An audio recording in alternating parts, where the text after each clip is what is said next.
Hi, good morning, everyone. Jesus told a story in Matthew 25 that we're going to dive into today that demonstrates the importance of stewardship, responsibility, and using our God given resources. Let's go ahead and dive in and read a little bit of Matthew 25 and the parable of the talents.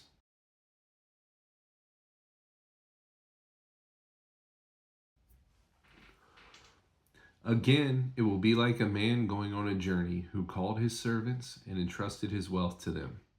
To one he gave 5 bags of gold, to another 2 bags, and to another 1 bag, each according to his ability. Then he went on his journey. The man who had received 5 bags of gold went at once and put his money to work and gained 5 bags more. So also the one with 2 bags of gold gained 2 more. But the man who had received 1 bag went off, dug a hole in the ground, and hid his master's money. After a long time, the master of those servants returned and settled accounts with them. The man who had received 5 bags of gold brought the other 5. Master, he said, you entrusted me with 5 bags of gold. See, I have gained 5 more. His master replied, well done, good and faithful servant. You have been faithful with a few things. I will put you in charge of many things. Come and share your master's happiness. The man with 2 bags of gold also came. Master, he said, you entrusted me with 2 bags of gold. See, I have gained 2 more. His master replied, well done, good and faithful servant. You have been faithful with a few things. I will put you in charge of many things. Come and share your master's happiness. Then the man who had received 1 bag of gold came. Master, he said, I knew that you are a hard man, harvesting where you have not sown and gathering where you have not scattered seed. So I was afraid and went out and hid your gold in the ground. See, here is what belongs to you. His master replied, you wicked, lazy servant. So you knew that I harvest where I have not sown and gather where I have not scattered seed? Well then, you should have put my money on deposit with the bankers, so that when I returned, I would have received it back with interest. So take the bag of gold from him and give it to the one who has 10 bags. For whoever has will be given more, and they will have an abundance. Whoever does not have, even what they have will be taken from them. And throw that worthless servant outside into the darkness, where there will be weeping and gnashing of teeth. So let's break down this parable a little bit. First, if there's any confusion, a parable is a fictitious story that illustrates morals or religious principles. So we know Jesus told this story to demonstrate a larger concept. Let's look at the key subjects of this story first, so that we can better understand what Jesus is saying here. The master represents Jesus, who gives resources and responsibilities to his followers. 1 Corinthians 12:4 says, there are different kinds of gifts, but the same Spirit distributes them.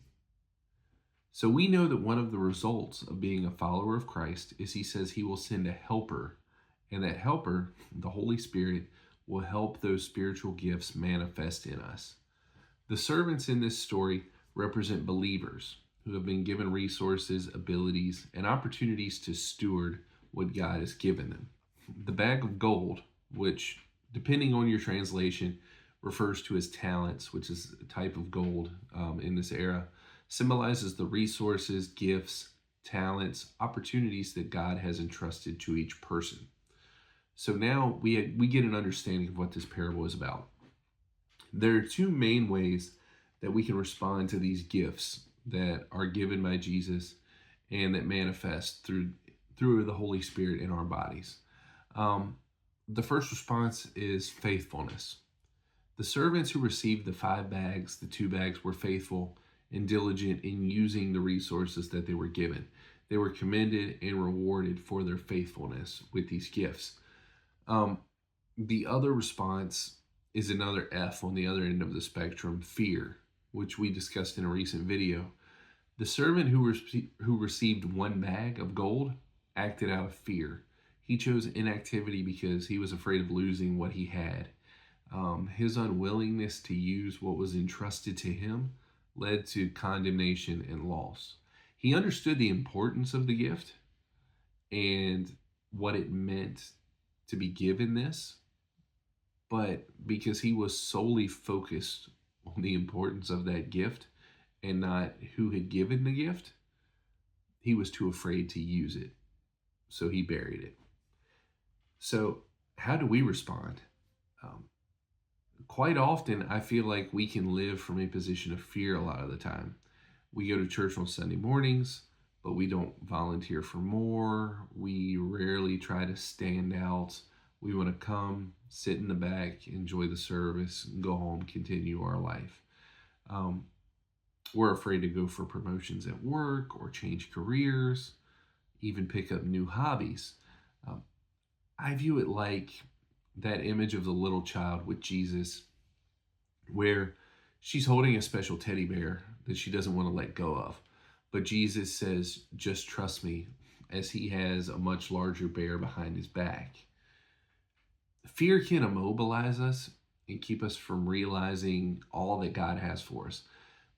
We can become the servant who held so close to those talents of gold only to return them exactly as they were received.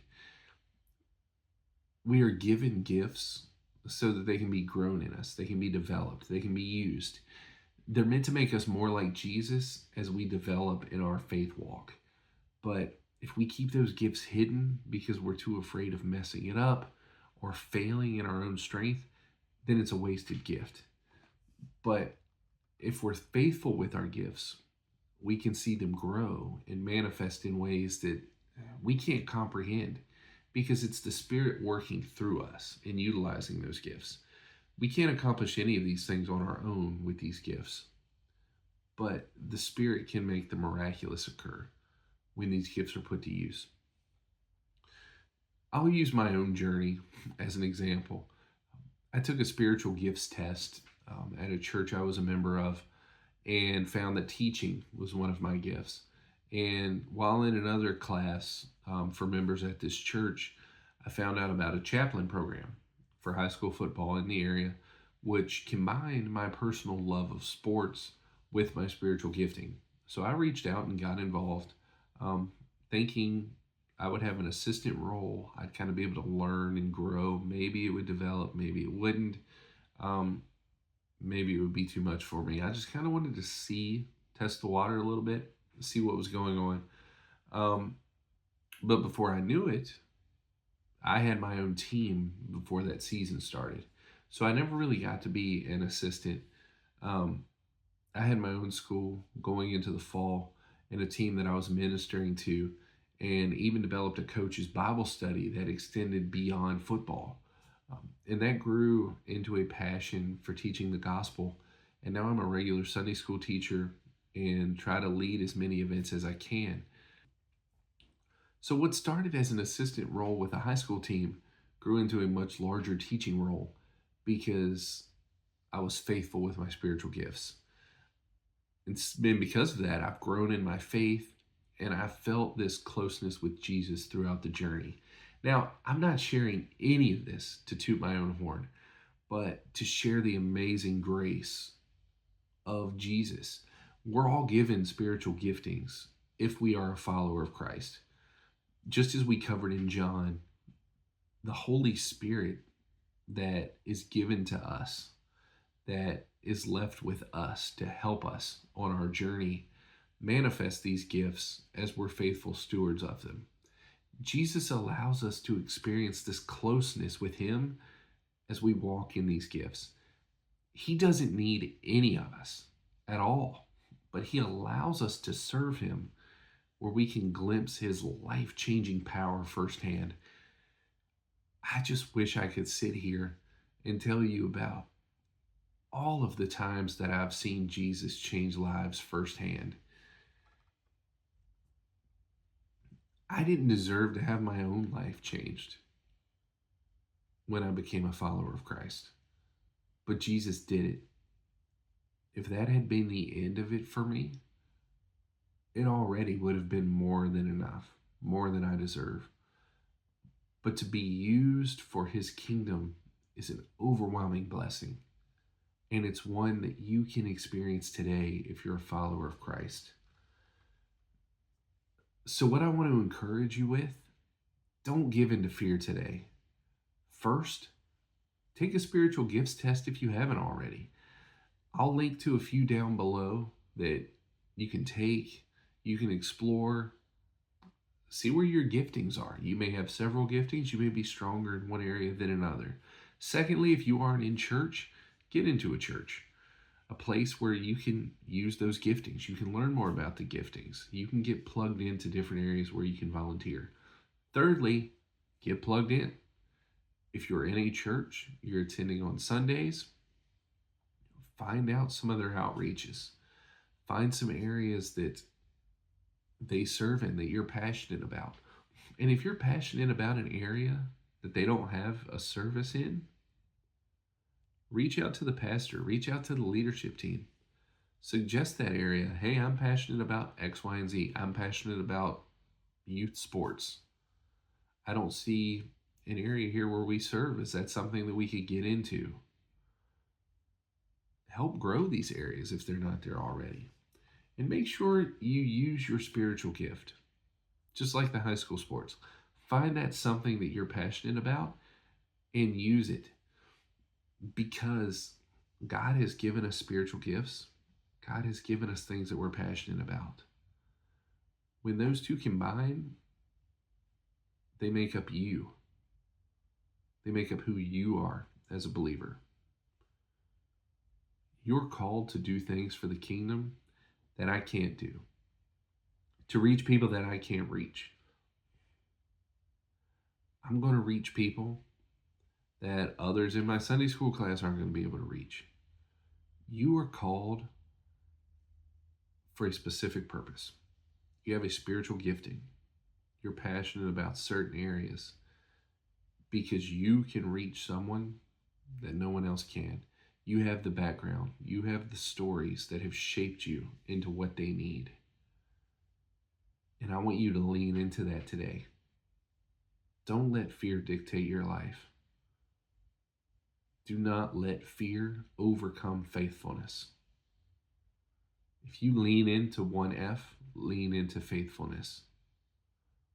Let me know this week down below how you've leaned into faithfulness, how you're using your gifts. If all you did was take the spiritual gifts test, that's great. Let me know down below. And as always, if you have any comments or questions, you can leave them on this video. You can email me at codyscardcloset@gmail.com. If you have a more private prayer request that you'd like me to be praying for, and you don't want to leave it as a public comment, that's perfectly fine. Also, be sure to subscribe to the channel, click the notification bell, and like the video. That really helps get this video into the hands of the people who might need it most. Thanks for joining me today. Have a great week. God bless.